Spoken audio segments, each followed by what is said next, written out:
Eu estava olhando a escala e hoje nós temos que falar sobre o Evangelho no Lar.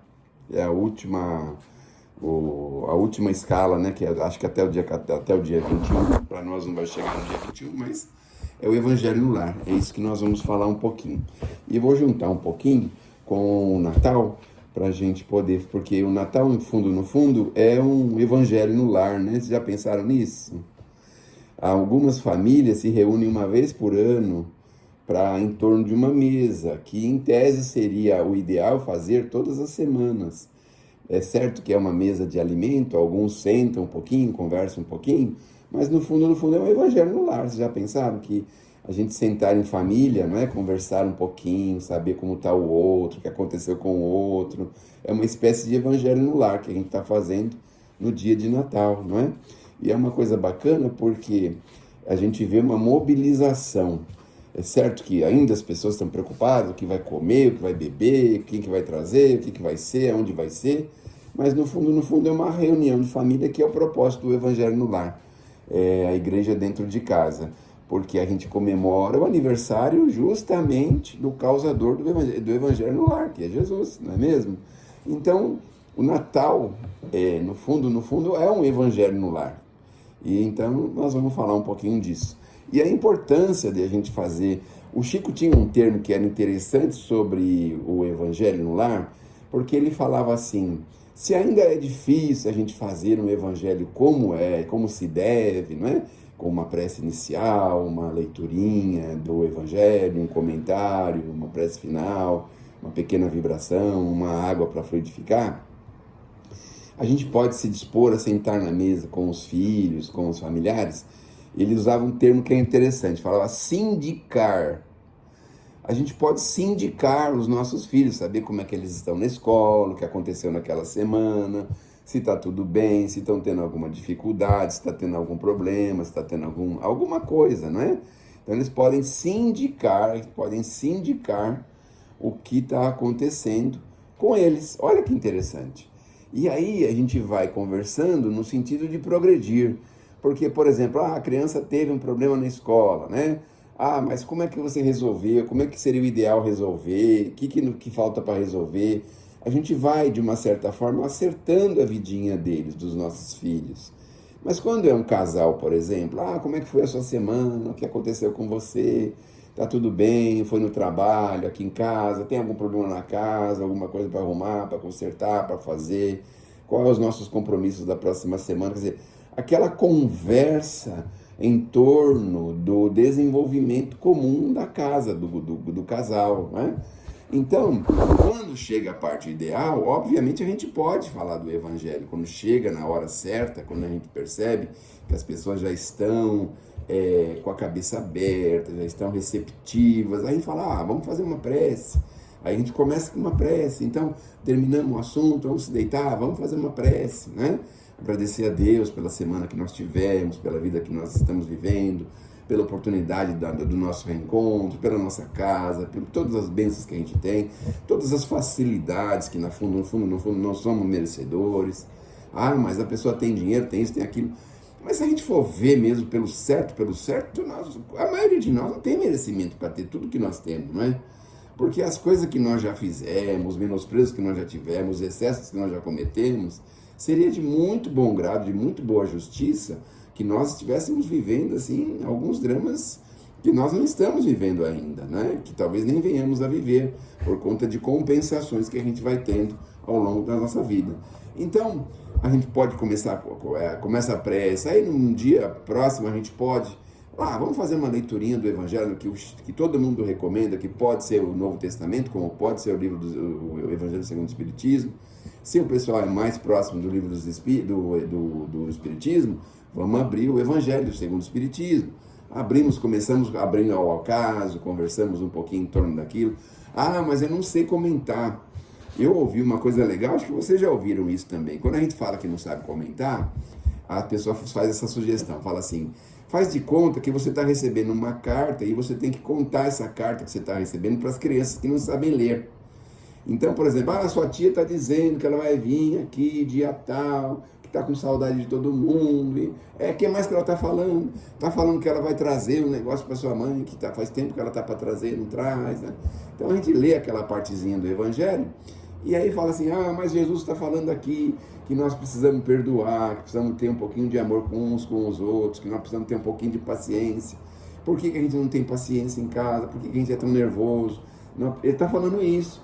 Por que a gente, às vezes, em casa é tão bravinho, na rua a gente é tão assim, né, tão bonzinho, não é? Não tem uma parte do Evangelho que fala isso? Que na rua a gente é uma flor de canduro, mas em casa, quando chega em casa, é pegar todo mundo pelo colarinho, né? Então, é isso, explicar o que está lindo ali, o que aconteceu, né? E a ideia básica é essa. O Evangelho, no fundo, é isso. Que a gente possa explicar o que nós estamos lendo, o que está acontecendo ali naquela leitura. Aí você pega a paciência, por exemplo, e fala assim, então, os nossos benfeitores estão falando que nós não devemos ficar muito tocado com a dor que a gente possa sofrer, que a dor liberta a gente, que a dor nos ajuda a ser um pouco mais paciente, um pouco mais humilde, um pouco mais tolerante, que a dor traz para a gente recursos, que é assim, o recurso da humildade, da gente ter que depender de alguém, ter que falar com alguém, ter que se sujeitar a alguém, né? Que a gente vai no posto de saúde, por exemplo, a gente tem que ter paciência, porque a atendente muitas vezes não está no seu melhor dia, o médico muitas vezes tem 50 pessoas para atender, não é só a gente, ele atende a gente em 30 segundos, então... É assim que acontece, não, né? Não é 30 segundos, é um pouco mais, acho que é 1 minuto e meio, né? Bom, então, aí a gente vê lá no Evangelho essas sugestões, né? Aí vê lá a parte de honrar pai e mãe. Então, o que está falando o Evangelho? O Evangelho está falando que nós precisamos ter bastante amor de pai com o filho, que o filho tem que amar o pai, que às vezes o pai não foi aquela coisa que o filho esperava, ou que o filho gostaria. Mas no fundo, ele nos ajudou a chegar até aqui. Isso, de uma certa forma, é uma dívida de gratidão. Tá, mas a gente pode ir mais para frente. Vamos pegar lá o modo de orar. Como é que a gente pode falar com Deus? Falar com Deus tem que ter um pouco de sinceridade. A gente tem que ficar com o pensamento firme, agradecer bastante a Deus, porque no fundo, né? 70% da nossa alimentação a gente recebe do Criador, né? Então, a gente não agradece isso, né?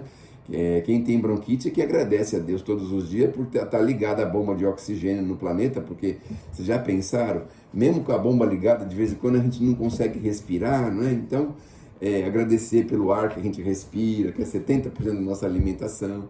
Enfim, a gente vai no Evangelho entendendo e conversando em torno disso, que é justamente para fazermos ideias novas na cabeça, porque vejam, dia a dia da gente, a gente é bombardeado por uma quantidade sem tamanho de coisas que não tem importância nenhuma, por coisas que a gente vai ter que deixar tudo aqui, por coisas que a gente não vai fazer diferença nenhuma na nossa vida, e a gente se dedica àquilo com uma paixão, e às vezes a pessoa passa a encarnação inteira dedicando uma coisa que no fundo não vai trazer nada para ela. Então, a gente vai devagarzinho entendendo que é importante a gente pensar numa poupança futura, num investimento para o futuro. Porque aqui na Terra a gente pode ver, é plausível tudo que pode nos acontecer, o que a gente tem que fazer, o trabalho, o dinheiro, o recurso, a diversão, tudo isso é palpável. Mas a gente tem que auferir também o que pode nos acontecer depois da vida. Tá, mas eu não acredito na vida depois da morte. Tá bom, então vamos nos convencer de se ela existe ou não. Vamos usar o Evangelho para isso. Quais são as provas da vida após a morte? Tem alguma prova? Não tem nenhuma prova? Onde a gente vai buscar essas provas? Porque aí a gente se convence que, sim, existe a vida após a morte. Jesus é o que trouxe para a gente, em primeiro lugar, isso, porque ele apareceu lá para Maria de Magdala, depois para Pedro, para João, depois para os 500 da Galileia. Então, isso aí é tudo mentira que está escrito lá, mas não tem confirmação. Se fosse mentira, alguém já teria falado que isso era uma mentira. Mas ninguém tem certeza que Jesus realmente existiu. Poxa, Jesus então é uma mentira. Vamos ver tantos relatos, tanta coisa. 2000 anos se passaram e ainda as pessoas se lembram de Jesus. Quer dizer, se lembra, é uma ilusão, porque a gente pode ser iludido por 100 anos, 50 anos, 200 anos, mas 2000 anos se iludindo, obviamente que ele passou. Então, nessas conversas, a gente vai abrindo a cabeça E abrindo a cabeça, a gente vai pensando, vamos investir no nosso futuro, porque nós temos uma vida pós-morte. Todas as religiões pregam isso, quer dizer, todas as religiões estão erradas, não é possível, né? Então, pensando na vida pós-morte, aí a gente vai pensar o seguinte, o que nós vamos fazer na vida pós-morte? Então a gente vai devagarzinho introduzindo essa ideia para que a gente possa fazer com que as pessoas que a gente ama tanto possam entender que não é só a coisa material que nós temos que se preocupar. Muito mais do que as coisas materiais são as coisas espirituais. Portanto, façamos um esforço da nossa parte para nos amarmos profundamente dentro de casa, porque também na federação, eu ia falar, né? Porque a federação representa o espiritismo, mas no espiritismo a gente aprende que é assim, às vezes a gente vai ter uma pessoa dentro de casa que a gente vai conversar, vai chamar ele para nossa reuniãozinha e ele não vai aceitar.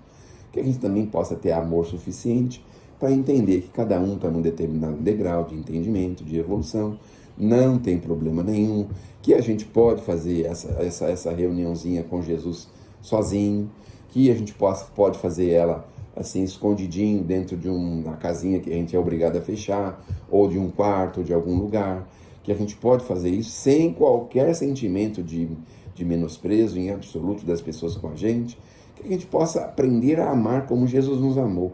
Eu acho que o Evangelho é um exercício de amor em família, que a gente possa aprender a nos amar cada vez mais e melhor. Então, é o exercício do amor para a gente chegar no amor ideal, que é o amor apregoado pelo Cristo. Amai-vos uns aos outros, olha só que difícil, como eu vos amei. Olha o que Jesus disse para a gente. Difícil a gente chegar no amor do Cristo para uns para com os outros. Mas a gente vai chegar lá. E eu posso dar um exemplo disso. Outro dia o moço me pediu uma moeda no caminho, no carro, no céu. Onde eu falei, não vou te dar moeda nenhuma não. Aí ele falou assim, poxa, mas por que o senhor não pode me dar uma moeda? Eu falei, porque eu não quero. Tipo assim, né? E aí a gente tem aqueles pensamentos assim, eu não quero porque ele está totalmente afundado no vício, nas coisas erradas, eu vou favorecer isso. Mas quando a gente chega naquele amor de amar-vos uns aos outros como eu vos amei, aí a gente olha a imagem do Cristo e fala assim, mas por que você não pode dar a moeda para ele? Deus te dá tanta coisa que você não merece.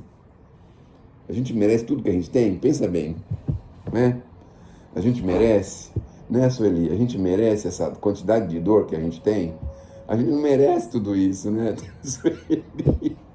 Então, a gente tem que pensar nisso, porque esse é o amor de uns para com os outros, como Cristo nos amou, porque a gente também é muito amado pelo Criador, é muito favorecido, é muito ajudado, é muito, e no fundo, pouco merecimento a gente tem disso. Então, que a gente também possa favorecer as pessoas, mesmo que a gente não enxergue uma fagulhinha de merecimento dessas pessoas, mas mesmo assim a gente tem que amar e tem que ajudar. Que Deus nos abençoe, que Jesus nos ilumine. Olha, Natal, grande bolo à mesa, árvore linda em festa, o brilho da noite empresta, regozija o coração. É como se a natureza trouxesse Belém de novo para os júbilos do povo em doce consolação. Tudo é bênção que se enflora de envolta na melodia da luminosa alegria que te beija e segue além. Mas, se reparas lá fora, o quadro que tumultua, verás quem passa na rua sem ânimo e sem ninguém. Contemplarás pequeninos de faces agoniadas, pobres mães desesperadas, doentes em chave e dor, e ajudando aos peregrinos da esperança quase morta, talvez enxergues à porta o mestre pedindo amor. É sim, é Jesus que volta, entre os pedestres sem nome, dando pão a quem tem fome, luz às trevas, roupa aos luz. Anjo dos céus, sem escolta, embora a expressão serena, tem nas mãos com que te acena os tristes sinais da cruz. Natal, lembrança divina que te envolve a noite santa, veste, alimenta e levanta o companheiro a chorar. E na glória do caminho dos teus gestos redentores, recordas por onde fores que o Cristo nasceu sem lar. Vamos em frente. Agora é a nossa vibração. Assim, é Maria Dolores, viu? Essa poesia do Chico, Maria Dolores, que tem como título Natal, tá bom?